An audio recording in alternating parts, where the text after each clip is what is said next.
The town was quiet, too quiet. People stayed inside, fear clinging to them like morning mist. It all started a week ago. A dog appeared, big, black, eyes that glowed red in the night. Nobody knew where it came from. It moved like a phantom, a whisper of darkness at the edge of vision. Then the disappearances began. A farmer gone, his truck abandoned in a field. Little Timmy was the first to see it up close, the shadow that haunted his dreams. He was playing in his backyard, lost in his own world, when the massive dog slipped from the woods, its eyes gleaming in the dim light. It stood there, muscles tensed, as if ready to pounce at any moment. Timmy froze, his heart pounding like a drum in his chest, unable to move or even breathe. The dog let out a low growl, a sound that seemed to vibrate in Timmy's bones, sending chills down his spine. It took a step closer, its teeth bared in a silent snarl, eyes locked onto Timmy as if he were prey. Timmy screamed, his voice piercing the night, and scrambled back towards the house, his legs feeling like jelly. He slammed the door shut just as the dog lunged, the force of the impact shaking the frame. The sound of its claws scraping against the wood echoed in the sudden silence, a haunting reminder of the danger outside. Timmy was safe for now, but the memory of those eyes and that growl would stay with him forever. The sheriff, a man hardened by years of dealing with trouble, felt a chill run down his spine as he listened to Timmy's story.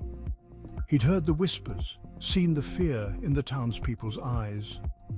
He organized a search party. They combed the woods, their flashlights cutting through the darkness. They found nothing, no tracks, no sign of the dog. The fear in the town grew stronger. Section 4. The truth revealed? Then, just as suddenly as it began, it stopped. The dog vanished. Weeks turned into months, and the eerie silence settled over the town like a heavy fog. The town slowly started to breathe again. People began to venture out, cautiously at first, then with growing confidence. Life went on, but the fear remained. It lingered in the air, a constant reminder of the terror that had once gripped their hearts. One day, a stranger came to town. He was cloaked in mystery, his presence both unsettling and intriguing. He was an animal expert, he said. His knowledge seemed vast, his demeanor serious and focused. He'd heard the stories, and he knew what they were dealing with. The townspeople gathered around him, hanging on his every word. "It's a Barghest," he said, his voice low and grave. The name sent shivers down their spines. "A creature of darkness," he continued, "feeding on fear itself." The description matched the horrors they had witnessed. He told them how to stop it, a ritual, ancient and dangerous. The instructions were detailed, requiring precision and courage. The townspeople listened, desperate for hope. They knew this was their chance to reclaim their peace, to banish the darkness once and for all. Section 5. Unanswered questions. They performed the ritual that night, a circle of firelight in the heart of the darkened town. The flames danced and crackled, casting long shadows that seemed to move with a life of their own. The air crackled with tension, the flames casting flickering shadows on their anxious faces. Every flicker of the firelight seemed to deepen their worry, their eyes darting around, searching for any sign of the Barghest. The next morning, the town awoke to silence. The Barghest was gone. Or was it?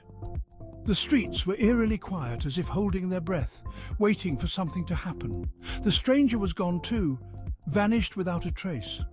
No one saw him leave, and no one knew where he had come from. Had they truly vanquished the beast? Or was it merely hiding, waiting for the right moment to strike again? The fear lingered, a shadow in the corner of their eyes. It was a fear that gnawed at their hearts, making them jump at every unexpected sound. They knew deep down that some things can never be truly understood, only survived. The mystery of the Barghest and the stranger would haunt them, a puzzle with pieces forever missing. The town was safe, for now, but for how long? The question hung in the air, unanswered, as the night closed in once more.